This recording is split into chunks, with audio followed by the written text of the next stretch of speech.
some showing of specific funds that are being expended for that type of work, the jury's just speculating, essentially, what it is.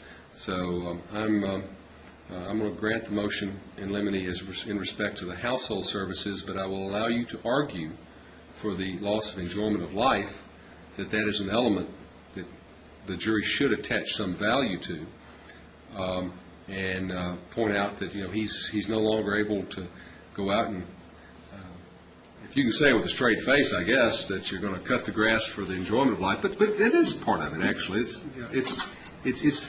It's the ability to go around and do things like you used to do is being taken away from you. And that's one of the part of anybody's claim. And he's got a right to seek recovery for that if he's lost that part of it.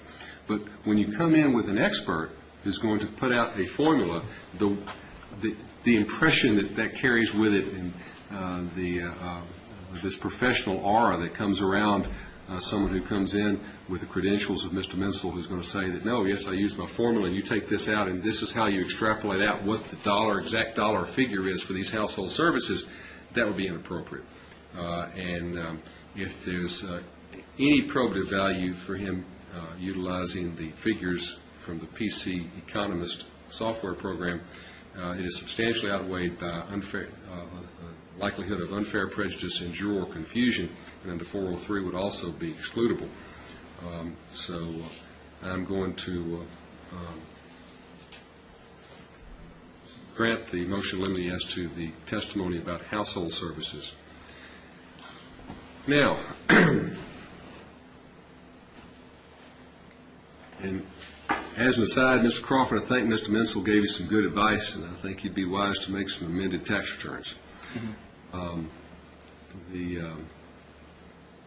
This change of what was the value of what's the corporate income and what's Mr. Crawford's income, first and foremost, that appears to be an area that Mr. Menzel is conversant with. He's used to valuing corporations. He's used to working with situations like this. It is an opinion. But it is seems to be one that it is soundly based on. I don't have to agree with everybody's opinion. I just have to make sure there's some reasonable basis for it. I think that it's appropriate to allow Mr. Menzel to offer his testimony about the pre-accident income and how he differentiated between the TRS income and Mr. Crawford's, what should have been Mr. Crawford's income on this. And I will allow you, Mr. Menzel, to offer that testimony as to how you can explain that instead of $84,000 a year for 2001, for example, it should have been $110,000. You are free, Mr. Gilmore, of course, to cross-examine about every aspect of that, but that goes to weight and not admissibility. So I will allow you to offer that testimony. You weren't planning on just offering in this report, this little generated. I saw some printout that was attached. That wasn't going to be offered as an exhibit or anything, was it, Mr. Freeman? No, I don't think it would be appropriate to do that. That would not be, and I didn't understand that you would. I just want to make sure. I did. Sorry, I did have one issue. I didn't want to interrupt you, though. Go ahead. Okay. As it relates to, I understand that there was some discussion about amending these tax returns and doing that sort of thing. I'm concerned that if Mr. Gilmore starts asking Mr. Menzel about those things, that might be misinterpreted by the jury as there might be some funny business going on there when there's no evidence of that. So I was, I guess, wanting to have maybe a discussion about that, because I know you said every aspect could be talked about, but I want to make sure if you meant that as well.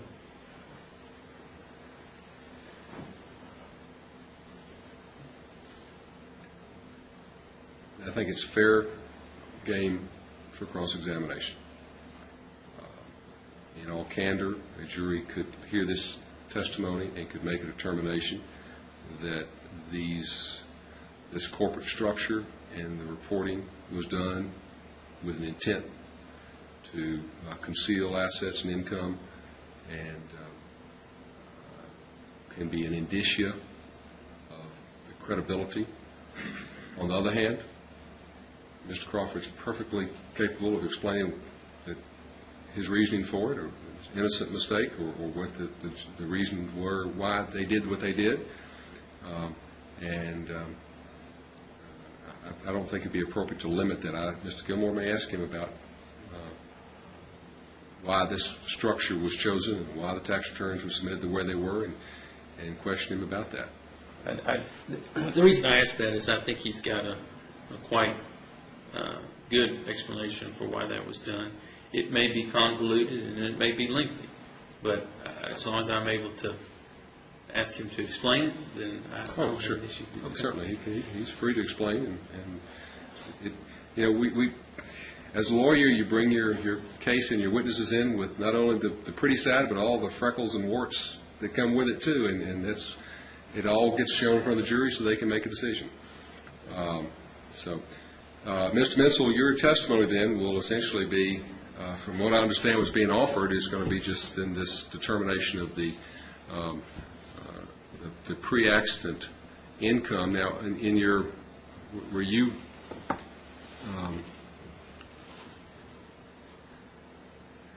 in his opinion, I guess his deposition, I didn't read through the whole deposition of the report, did they talk about the concept of how you figure what income is going to be in the future? And his testimony, we talked about it basically being a 1% increase, and that there's a wash and doesn't include inflation, or does. Do you have any objection to him talking about that, Mr. Gilmore? Just the expected growth in income. I haven't really thought about it from that perspective.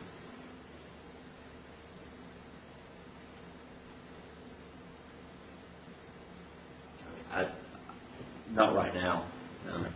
I mean, if he's going to, what I'm saying is you cannot tell the jury that, in your opinion, his income should be reduced by 5% in the future. You can't offer an opinion as to what percent it would be. You can simply say, as I see it, I've examined these returns. This is what should be income that's attributed to Mr. Crawford during the pre-accident time. It appears that you all are asking questions about, where it's going to go in the future. And one of the concerns in the instructions, you talk about giving effect to inflation and the cost of living and depreciation, things like that. And it appears that he has discussed that some with you, so it seems like you put on fair notice that you can at least say that I think you basically just carry out, which is what, quite frankly, every economist comes in here and testifies says, is that you just take a straight line with what the earnings are. The question is whether or not you're starting out at a low level and you're going to work your way up. I don't understand that he's going to be offering testimony that Mr. Crawford's going to be climbing the corporate ladder or going to a different level of architecture and earning different money because of that. But if it's just purely a financial calculation of saying you just run this out through the rest X number of years, that's what his earnings I expect that he's going to be earning. And then Mr. Freeman's going to be up to you and your client to talk about saying, well, I'm not going to be doing what he thought I should be able to do. Or we may not even offer that testimony, I guess. Right. Okay. And to that extent, will Mr. Gilmore then be able to cross-examine the expert as to these figures in these reports and say, well, you said 921 and now you're saying it's less? Well, those take into account these household services and all these other matters as well. And if I'm striking all that, I don't think that it's appropriate, because if I go into that, then, I haven't seen this fax that was sent Saturday and received yesterday or whatever it was, I don't know whether the numbers of the actual earnings have changed or whether it's just the household services and other matters have changed. I don't know about that. Right now, I don't think you're going to be permitted to go into that, Mr. Gilmore. If you think you have a right to get in to question him about any differences in the report he gave you at first and this one, you'll need to let me know for a jury out on that. Unless you know right now that you want to. Not necessarily. I guess I'm a little confused about what Mr. Menzel is going to be permitted to testify to as it relates to post-accident earnings. I understand that he will be allowed to testify to normalized pre-accident earnings. I understand that. the method he had used, I'm sorry. Well, what I envision is that if Mr. Freeman tells him, assuming a life expectancy or work life expectancy of X number of years, what does that mean he's likely to make over the rest of his work life? And it's essentially, get out your calculator and multiply it. Well, and that would be the same as if he'd never had the accident. Would it not? Yeah, he can't offer, he's not offering an opinion as to what's being diminished. Okay. He can, but if what I'm saying is, if you want to have someone with an economic background perform the mental calculation or to come up with that number for you instead of you doing it on a chart in front of the jury, I'm going to permit you to do that. Mr. Menzel just simply cannot say, but he's not going to make, some testify of diminution. Yeah, no diminution testimony. And that's what you said about Mr. Crawford. He could do that. Mr. Crawford can testify. He's the plaintiff, and Mr. Crawford can say what he can or can't do. So essentially, the only opinion testimony that's going to be coming in right now is the pre-accident normalized income of the adjustment that you made, Mr. Menzel, about what you say Mr. Crawford's real income should have been. If I may ask a question, Your Honor? Sure. Are you saying that I am not to be allowed to testify about actual income up through 2004 that I calculated using actual accounting records? Oh, the post-accident. Post-accident, but actual accounting records. Okay. And I did not see the normalized figures on that. Were there similar figures prepared for those years? No, sir. I had formal income statements, but they're not attached to anything. Well, first, I didn't understand your motion to challenge his ability to talk about his review of financial records post-accident up till trial. No, that really wasn't part of my motion. But you'll be permitted to testify about what TRS earned and TRS / Mr. Crawford earned after the accident as well, and then we'll leave it to Mr. Freeman to argue about and others about what the effect of that is on it. You just can't offer an opinion as to whether you think that's going to continue in a diminished state or whether it was affected by the accident. But you can say what the numbers were. Thank you, Your Honor. All right. Anything further? Now, will we start with Mr. Menzel first thing tomorrow? I have another witness coming at 9, so I will, and I don't really want to change that. All right, that's fine. Well, we will maybe 10 with Mr. Menzel.